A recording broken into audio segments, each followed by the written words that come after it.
Radhe Radhe, Hare Krishna. Welcome back to my channel. आज हम आपके लिए एक लड्डू गोपाल जी की कहानी लेकर आए हैं जो आपको सुनकर बहुत अच्छा लगेगा और आपके मन में और ज़्यादा श्रद्धा भक्ति जो है बढ़ जाएगी।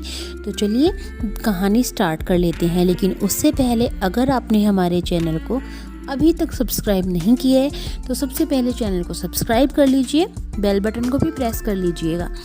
तो यह लड्डू गोपाल जी की कहानी और उनकी ऐसे भक्त की कहानी है जो निस्वार्थ भाव से अपने प्रभु की सेवा में लीन रहती है। अनजाने में ही सही, लेकिन वो कुछ ऐसा कर जाती है जो सिर्फ एक सच्चे भक्त ही कर सकता है। और फिर श्री कृष्णा के बाल स्वरूप लड्डू गोपाल की अपार कृपा उस पर बरसाती है। तो चलिए अब इस कहानी को प्रारंभ करते हैं। एक समय की बात है, एक गांव में दो बूढ़ी स्त्रियां रहती थीं। दोनों का इस जगत में कोई नहीं था। वो दोनों ही एक दूसरे का सहारा बनकर बड़े प्रेम भाव से रहती थी। हालांकि उनका धर्म जो था अलग अलग था, लेकिन विचार जो थे एक थे। उनमें से एक महिला हिंदू धर्म की थी और दूसरी महिला थी जैन धर्म की। दोनों अपने धर्म के हिसाब से अपने अपने प्रभु की पूजा अर्चना किया करती थी। उनमें से एक हिंदू धर्म की जो औरत थी, उसने अपने घर में श्री कृष्ण के बाल स्वरूप यानी कि लड्डू गोपाल जी को बहुत ही प्रेम भाव से विराजमान किया हुआ था और उन्हें प्रतिदिन एक बालक की तरह प्रातःकाल नहला धुलाकर सुंदर वस्त्र आभूषण आदि पहनाकर तैयार करती थी। वह उन्हें एक बालक के समान ही मानती थी।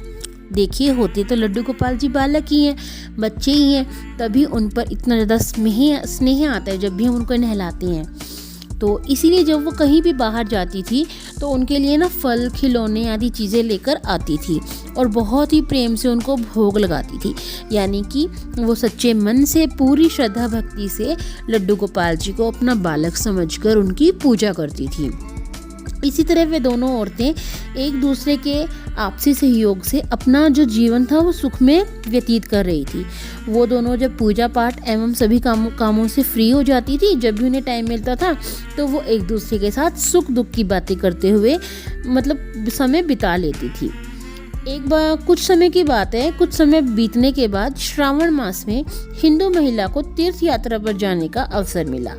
तब उसने अपनी अति प्रिय उस जैन धर्म की महिला से भी चलने के लिए कहा कि तुम भी मेरे साथ चलो। लेकिन काफ़ी ज़्यादा बुढ़ापा होने की वजह से वह चलने फिरने में थोड़ी असमर्थ थी। इसीलिए जैन धर्म की जो औरत थी, जो महिला थी, उसने जाने से इनकार कर दिया और कहा कि मुझे चलने फिरने में परेशानी होगी और इसी वजह से तुम्हें भी परेशानी रहेगी। फिर तब वो हिंदू महिला उदास मन से तीर्थ यात्रा पर अकेले ही जाने के लिए तैयार हो गई। देखिए, अगर हम कहीं यात्रा पर जाते हैं और कोई साथ हमें मिल जाता है तो बहुत अच्छा लगता है और अकेले जाने का मन नहीं करता है। बट जब उसने मना किया तो सैड तो होते ही है, देखिए। बट फिर भी वो जाने के लिए तैयार हो गई और जाते वक्त उसने जैन महिला से कहा कि मैं 1 महीने की तीर्थ यात्रा पर जा रही हूँ। जो मेरे आराध्य श्री कृष्णा जो बाल स्वरूप लड्डू गोपाल जी हैं, उनका ध्यान रखना, उन्हें बिल्कुल एक बालक की तरह ही प्यार करना, प्रतिदिन स्नान आदि कराकर सुंदर वस्त्र आभूषण पहनाकर भोग लगाना। उस जैन महिला ने सब बातें सुनी और बोली कि हाँ सखी, तुम चिंता मुक्त होकर तीर्थ यात्रा को जाओ, मैं तुम्हारे लड्डू गोपाल जी का भली भांति ध्यान रखूंगी।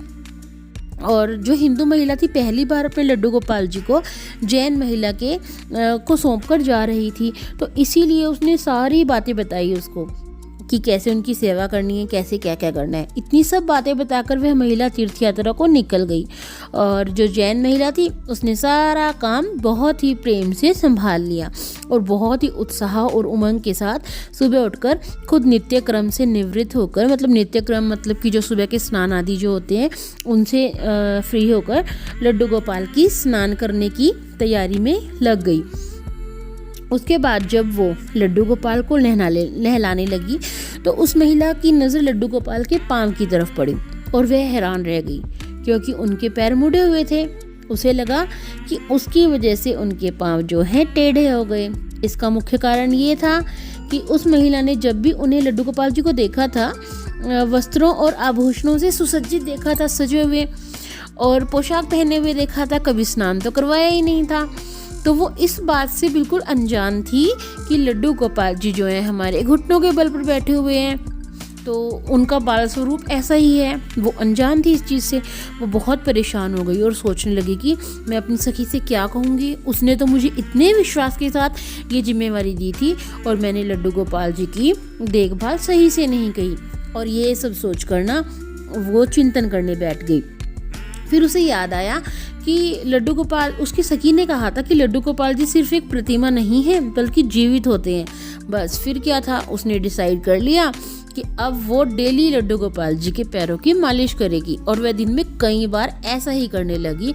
बहुत ही अच्छे से वो कान्हा जी के पैरों की, लड्डू गोपाल जी के पैरों की मालिश करने लगी। और जैसा कि श्री कृष्णा का स्वभाव है, वो तो है ही इतने कृपालु, दया निधान, उस वृद्ध महिला की इस नादान भक्ति से वशीभूत होकर उन्होंने उस पर अपनी अपार कृपा लुटा दी। और एक दिन वह महिला रोज की भांति प्रातःकाल उठकर जब लड्डू गोपाल जी को नहलाने का प्रबंध कर रही थी, तो उस महिला की नज़र उनके पैरों पर पड़ी। उसने देखा कि लड्डू गोपाल जी के पैर ठीक हो गए।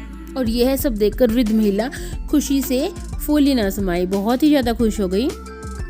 और ये सारी बात बताने के लिए अपनी सखी का बेसब्री से इंतज़ार करने लगी।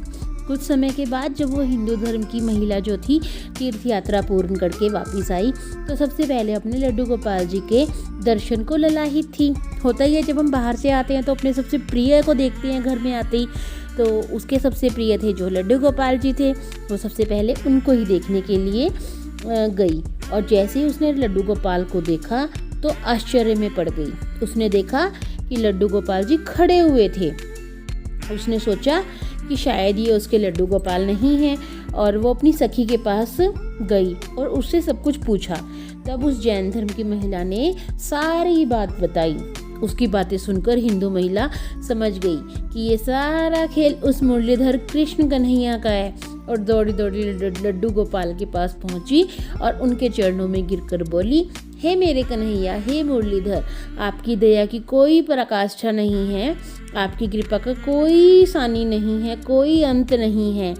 फिर उस जैन वृद्ध महिला से बोली, हे सखी, तू धन्य है, तुझ पर श्री कृष्णा की ऐसी कृपा हुई जो कोई कभी सोच भी नहीं सकता। तुझे नहीं पता कि हमारे लड्डू गोपाल जी के पाँव तो ऐसे ही थे, क्योंकि उनका ये बाल स्वरूप बैठी हुई मुद्रा में है, लेकिन तेरी भक्ति ने उनके इस स्वरूप को बदल दिया और उनके पैर सीधे कर दिए। तो देखा आपने दोस्तों, लड्डू गोपाल जी की लीला कैसी है। ऐसे ही हैं हमारे कृष्णा जी, जो सच्चे मन से उनकी सेवा करते हैं ना, तो वो उनको फल ज़रूर देते हैं। और तो चलिए हम आपको ना थोड़ा सा और कुछ बता देते हैं कि लड्डू गोपाल जी को कैसे हम स्नान करवा सकते हैं। वैसे तो हम सिंपल पानी से भी उनको नहला सकते हैं, लेकिन अगर आप उनको अच्छे से नहलाना चाहते हो तो कैसे नहलाना चाहिए। सबसे पहले शहद से लड्डू गोपाल की मालिश करें, फिर लड्डू गोपाल जी को चंदन के पाउडर से साफ़ करें। अब आप एक बर्तन में लड्डू गोपाल जी को बिठाएं और दूसरे बर्तन में उन्हें नहलाने के लिए पानी तैयार करें, और अब इस पानी से लड्डू गोपाल जी को आप नहला सकते हैं। या फिर आप लड्डू गोपाल जी को डेली चंदन से भी नहला सकते हैं। और चंदन से नहलाने से पता है क्या होता है, लड्डू गोपाल जी की जो चमक होती है ना, उनकी ऐसे ही बरकरार रहती है। फिर आपको पीताम्बरी या फिर और कुछ चीज़ से लड्डू गोपाल जी को अभ्यंग वगैरह से नहलाने की ज़रूरत नहीं रहती। आप डेली उनका श्रृंगार चंदन से कीजिए, मतलब स्नान चंदन से करवाइए, तो वो ऐसे ही चमकते रहेंगे और आप पर अपनी कृपा ऐसे ही बनाए रखेंगी। तो फ्रेंड्स, आपको आज की कहानी कैसी लगी? अगर अच्छी लगी है तो इसको शेयर ज़रूर कीजिएगा वीडियो को, और लाइक कीजिएगा, और कमेंट बॉक्स में कमेंट करके भी बताइएगा कि आपको ये हमारी स्टोरीज़ जो हैं कैसी लग रही हैं। क्या आप चाहते हैं हम इन सबको कंटिन्यू करें? तो हम आगे ऐसे ही कंटिन्यू रखेंगे। और अगर आपको अच्छी नहीं भी लग रही है तो वो भी बताइएगा। तो मिलेंगे आपसे एक नई कहानी के साथ, तब तक के लिए राधे राधे, जय श्री कृष्णा।